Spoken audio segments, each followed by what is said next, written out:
Dalam praktek keagamaan, umat Hindu melaksanakan ajaran agamanya dengan lebih berpijak pada acara atau tradisi. Tradisi tentunya tetap mengacu pada sumber tertinggi yaitu Shruti. Namun dalam pengamalannya lebih ditampilkan wujud perilaku atau etika dan wujud materi atau upacara upakara jatya. Sedangkan wujud ide atau nilai berupa pengetahuan atau tiada lain jenana cenderung dikesampingkan. Hal ini sering disebut gugontuon. Itulah sebabnya, dalam hal menjalankan tradisi keagamaan, umat Hindu benar-benar dapat dengan tekun atau kuat mempertahankan tetamian atau warisan leluhur. Tradisi leluhur dalam hal menerapkan ajaran agama Hindu inilah yang kemudian berkembang menjadi dresta yang arti dan maknanya lebih luas yaitu sebagai pandangan dari suatu masyarakat mengenai tata krama dalam menjalankan hidup dan kehidupan di masyarakat desa adat. Dan karena desa adat yang setiap masyarakat dalam lingkup desa atau wilayah berbeda latar belakangnya, baik secara sosial, budaya, dan sifat keagamaannya meski tidak mencolok, yang namanya perbedaan dalam penampilan selalu muncul dan mewarnai perilaku kehidupan antara masyarakat yang satu dengan yang lainnya.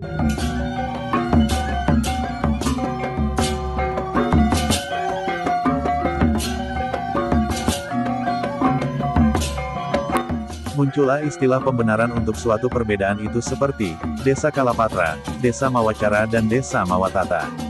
Desa Kalapatra merupakan perbedaan menurut tempat, waktu dan keadaan. Desa Mawacara, setiap wilayah mempunyai cara, kebiasaan yang berlainan, dan negara Mawatata, setiap negara memiliki tata cara tersendiri, dan lahir pula istilah Dresta. Dresta terdiri dari 4 jenis dengan acuan pembenarannya bervariasi, yaitu Purwa Dresta, sering juga disebut Kuna Dresta, adalah suatu pandangan lama yang muncul sejak dahulu dan terus dijadikan sebagai pedoman dari generasi pelaksanaannya, seperti Hari Raya Nyepi dengan catur beratanya. Loka Dresta, adalah suatu pandangan lokal yang hanya berlaku pada suatu daerah atau wilayah. Contohnya tradisi tidak membakar mayat di daerah, wilayah Trunyan, Bali Aga. Desa Dresta, tidak jauh berbeda dengan Loka Dresta, di mana suatu pandangan yang sudah mentradisi dan hanya berlaku di suatu desa tertentu saja.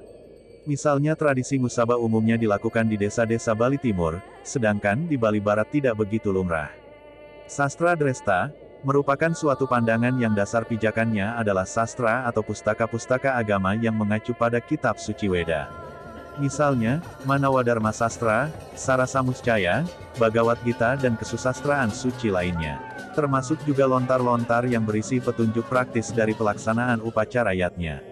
Dilihat dari sumber pijakan atau acuannya, maka di antara keempat dresta tersebut di atas yang menempati posisi tertinggi sebagai pedoman dalam melaksanakan ajaran agama adalah Sastra Dresta. Sastra Dresta yang dimaksud baik dengan acuan Shruti maupun Smrti, di mana keduanya merupakan Dharma Sastra atau sumber kebenaran agama dan sabda Tuhan.